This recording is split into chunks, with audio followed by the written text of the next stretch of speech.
Hello students, एक जानकारी आप लोगों को देनी थी। हम लोग बोर्ड प्रिपरेशन को और आईआईटी या जी या कॉम्पिटिटिव प्रिपरेशन को एक जैसा ही मान के चलते हैं, तो ये दोनों बिल्कुल अलग चीज़ें हैं। बोर्ड प्रिपरेशन अलग है, बोर्ड कह लो या एकेडमिक कह लो, और कॉम्पिटिटिव प्रिपरेशन अलग है। अब इनमें डिफरेंस क्या है, पहले हम डिफरेंस समझते हैं। डिफरेंस के साथ साथ मैं आपको इनका ड्रॉबैक और बेनिफिट भी बताता जाऊंगा कि किस में ड्रॉबैक है और किस में बेनिफिट है। और वो कोशिश करूंगा ज़्यादा से ज़्यादा आपको एक्सप्लेन करूँ, ज़्यादा लंबी वीडियो भी ना हो, इसलिए कम शब्दों में मैं कोशिश करूंगा कि आपको एक्सप्लेन करूँ। तो सबसे पहले बोर्ड प्रिपरेशन और कॉम्पिटिटिव प्रिपरेशन को आप ऐसे मानो आईआईटी या नीट की प्रिपरेशन, मतलब या तो बीटेक आईआईटी या नीट मतलब मेडिकल एमबीबीएस, इसकी प्रिपरेशन और बोर्ड प्रिपरेशन में क्या डिफरेंस है। तो सबसे पहला डिफरेंस जो है, बोर्ड वाले जो हैं, चाहे वो एमपी बोर्ड हो, स्टेट बोर्ड हो, सीबीएसई बोर्ड हो, आईसीएसई बोर्ड हो या कोई और बोर्ड हो, बोर्ड वाले सिलेबस को कंप्रेस करते जा रहे हैं। आप लोगों ने देखा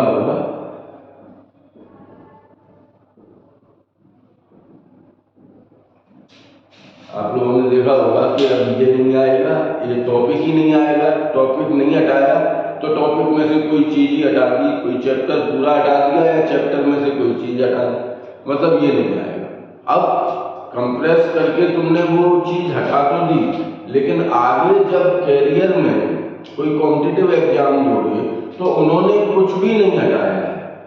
तो प्रॉब्लम ये है कि अब थोड़ा बहुत जो तुम देख भी लेते थे बोर्ड में, वो क्योंकि हटा दिया गया, इसलिए अब वो तुम्हें सीधा कॉम्पिटिटिव की जब तैयारी करोगे तभी दिखेगा। तो उसके लिए आपको तब उस समय डबल एफर्ट्स करने पड़ेंगे। जो बोर्ड के जरिए हम पढ़ के जा सकते थे वो तो हम गए नहीं, और अब हमें शुरू से एबीसीडी उन नए चैप्टर्स की जो बोर्ड में हटा दिए, उनको शुरू से एबीसीडी पढ़नी पड़ेगी।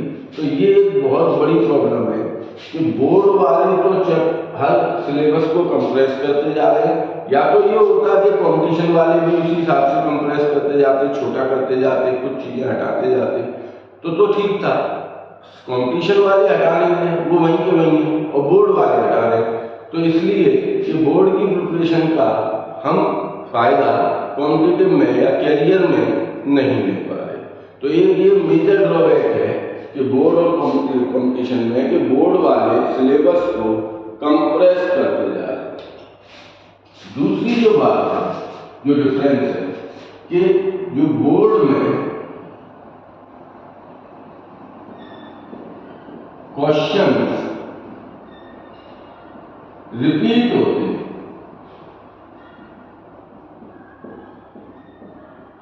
आप लोगों के टीचर्स ने भी बताया होगा जब आपने बोर्ड की प्रिपरेशन की होगी या एकेडमिक की प्रिपरेशन की होगी कि ये क्वेश्चन रट डालो, क्योंकि ये इस साल आया, फिर उस साल आया, फिर उस साल आया, मतलब एक क्वेश्चन रिपीट हो रहा है। अब प्रॉब्लम ये है कि जैसे उस चैप्टर में एक क्वेश्चन रिपीट हो रहा है, टीचर ने हमको, या तो टीचर ने फोकस कर दिया कि बस इसको कर लो, या टीचर ने नहीं किया, उसने और भी कुछ पढ़ाया चैप्टर में, लेकिन हमें ये बता दिया या हमें ये पता पड़ गया कि इस चैप्टर में से ये क्वेश्चन रिपीट होता है, तो हमने ही चूज कर लिया कि बस हम तो यही क्वेश्चन कर जाते हैं। अब दो कंडीशंस हो सकती हैं, या तो ये क्वेश्चन आ जाए एग्जाम में, बोर्ड एग्जाम में, तो आप पूरा उसको, क्योंकि आपने रट डाला है वो, तो जो शुद्ध भाषा में कहें, अपनी देशी भाषा में, कि आप छाप के आओगे उसको, लेकिन वो चैप्टर में और आपको कुछ नहीं आता।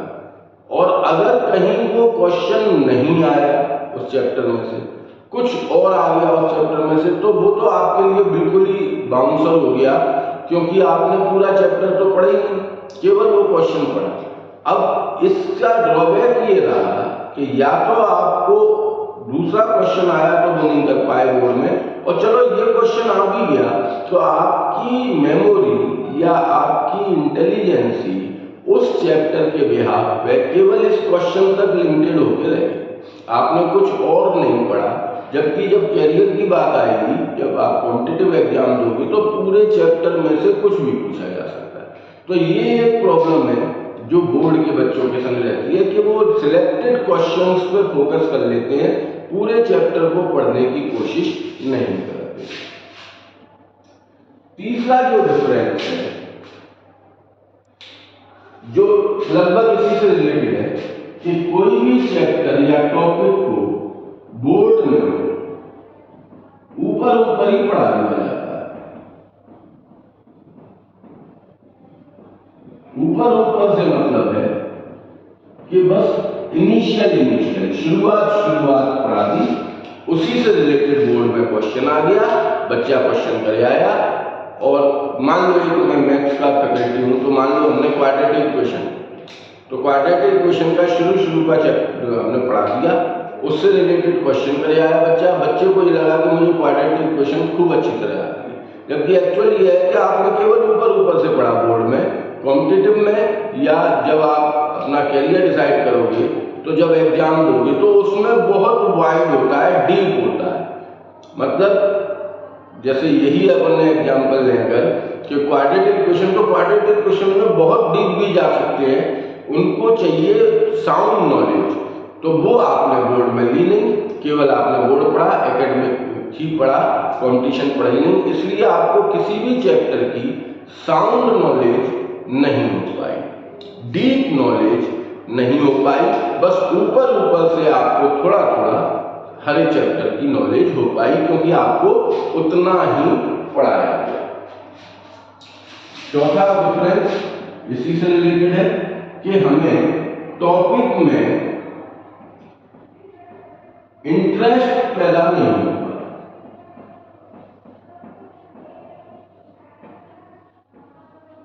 जब हम बोर्ड की प्रिपरेशन कर रहे हैं तो किसी भी टॉपिक में इंटरेस्ट पैदा नहीं हुआ। इंटरेस्ट कब पैदा होगा कि हम बेसिक पढ़ते, शुरू का पढ़ते, फिर उसमें गहरे जाते कि इससे ये भी होता है, इसको ऐसे कर लें तो ये भी हो जाएगा, इससे हम वहाँ भी पहुँच सकते हैं, उसको हम यहाँ ला सकते हैं। ये चीज़ें जब हम सीखने लगते तो फिर हमें उसमें इंटरेस्ट डेवलप होता जाता कि यार ये तो बड़े काम की चीज़ है, इससे तो हम ये भी कर सकते हैं, इसका हम वहाँ भी यूज ले सकते हैं, इस तरह यूज ले सकते हैं, वहाँ हम फंस रहे हैं तो उसमें हम इसको अप्लाई कर सकते हैं। ये कुछ नहीं हो पाया क्योंकि बोर्ड में ऊपर से पढ़ा दिया जाता है। इसलिए किसी भी टॉपिक में इंटरेस्ट डेवलप होता है उससे पहले टॉपिक खत्म हो गया बोर्ड की प्रिपरेशन। तो ये एक और डिफरेंस है कि बोर्ड की प्रिपरेशन करने में किसी भी चैप्टर में इंटरेस्ट डेवलप नहीं हो पाता। और अगला डिफरेंस, बोर्ड प्रिपरेशन, बोर्ड में पढ़ा हुआ आगे कैरियर में, आगे फ्यूचर कैरियर में काम नहीं आता। क्यों? वही प्रॉब्लम, इंटरेस्ट डेवलप नहीं हुआ। और क्या प्रॉब्लम? ऊपर से पढ़े आए। और क्या प्रॉब्लम? चैप्टर पूरा नहीं पढ़ा, उसके सिलेक्टेड क्वेश्चन पढ़े आए, बस उन्हीं को पढ़ के हमने समझा के चैप्टर हो गया। तो क्या हुआ कि जब फ्यूचर में आप अपना कैरियर डिसाइड करोगे तो उसमें बहुत वाइडली पढ़ना पड़ेगा। तो जो आपने बोर्ड में पढ़ा उसका कोई यूज यहाँ नहीं आया। इसको मोटे अंदाज में ऐसे समझो आप कि आप 4th क्लास में हो या 5th क्लास में हो तो आपको मैथ्स में मल्टीप्लिकेशन और डिवीजन सिखाया जाता है, आपने सीख लिए। अब आप आ गए 9th क्लास में, तो क्या 9th क्लास में फिर मल्टीप्लिकेशन और डिवीजन सिखाए जाएंगे? नहीं, कुछ और सिखाया जाएगा। तो क्यों? मल्टीप्लिकेशन डिवीजन का क्या करोगे? क्योंकि तुमने 4th में अच्छी तरह सीखे, इसलिए वो तुम 9th में अप्लाई कर दोगे। यानी जो पहले पढ़ लिया उसका यूज आगे हम कर पाए। अब थोड़ी देर के लिए इमेजिन करोगे 4th में कुछ और पढ़े होते, उसका यूज 9th में 8th में होता ही नहीं, 8th 9th में कुछ और होता, फिर दोबारा पढ़ो। तो तुम बस उतना पढ़ते रहते, आगे तो बढ़ ही नहीं पाते। अब कुछ हिस्सा तुमने 4th में पढ़ा, फिर उससे आगे कुछ 5th में पढ़ा, कुछ 6th में पढ़ा, कुछ 8th में पढ़ा, कुछ 9th में पढ़ा, कुछ 10th में पढ़ा, तो वो एक स्टेप बाय स्टेप हम सब्जेक्ट को लेते गए। लेकिन प्रॉब्लम क्या होगी बोर्ड में कि जो लिमिटेड पढ़ा उसकी वजह से उसका यूज कैरियर डिसाइड करते समय जब कंपटीशन के एग्जाम की तैयारी करोगे और कंपटीशन दोगे तो उसमें आ ही नहीं सकता, क्योंकि वो बिल्कुल छोड़, आपने ए पढ़ा या हद से हद बी पढ़ा और कंपटीशन में आना है मान लो जेड, तो ये ए बी से क्या होगा, इसकी वजह है बोर्ड में ये करते हो कि भले चैप्टर कम करते लेकिन साउंड नॉलेज देते, चैप्टर की डीप नॉलेज देते, तो वो चैप्टर तो एटलीस्ट तैयार होता तुम्हारा, जो कंपटीशन में तुम्हारी मदद करता। तो ये कुछ डिफरेंसेस हैं जो बोर्ड एग्जाम, बोर्ड की प्रिपरेशन या एकेडमिक प्रिपरेशन और कॉम्पिटिटिव प्रिपरेशन में डिफरेंस पैदा करते हैं, जिसकी वजह से कितना नुकसान होता है अगर कोई बच्चा केवल एकेडमिक की तैयारी करे और कंपटीशन की तैयारी ना करे, केवल एकेडमिक पढ़े, तो उसका 9th 10th 11th 12th में पढ़ा हुआ कुछ भी फायदा नहीं देता। इसका दूसरा इलाज आजकल हम लोग कर रहे हैं कि हम लोग 8th 9th से ही एकेडमिक के साथ साथ कॉम्पिटिटिव तैयारी कराने लगते हैं। कोई चैप्टर एकेडमिक के पॉइंट ऑफ व्यू से हमने पढ़ा और फिर हमने दूसरे चैप्टर पर नहीं गए, फिर हमने उसी चैप्टर में और डेप्थ में ले गए और उसको अब हमने कॉम्पिटिटिव के पॉइंट ऑफ व्यू से पढ़ा, नीट या IIT के पॉइंट ऑफ व्यू से पढ़ा और वहां पे लाके फिर छोड़ा। फिर हम जब 10th में आए तो फिर हमने वो चैप्टर लिया 10th का, उसको हमने पहले एकेडमिक के पॉइंट ऑफ व्यू से पढ़ा, फिर हमने उसी को और आगे ले गए, डेप्थ में ले गए और उसको कॉम्पिटिटिव के पॉइंट ऑफ व्यू से पढ़ा। इसका बहुत अच्छा आउटपुट आता है, क्योंकि हम कोई सा भी चैप्टर डेप्थ में पढ़ चुके होते हैं, तो जब हम कंपटीशन की प्रिपरेशन करते हैं तो हमें वो पढ़ी हुई वो डेप्थ हमें बहुत सपोर्ट करती है। मेरा पर्सनल व्यू यही है कि आप केवल एकेडमिक ना पढ़ें, एकेडमिक के साथ कॉम्पिटिटिव जरूर पढ़ें। 1 साल बहुत होता है, सिलेबस किया जा सकता है, आपको एक्स्ट्रा मेहनत भी नहीं करनी पड़ेगी, क्योंकि एकेडमिक तो बहुत कम कर दिया।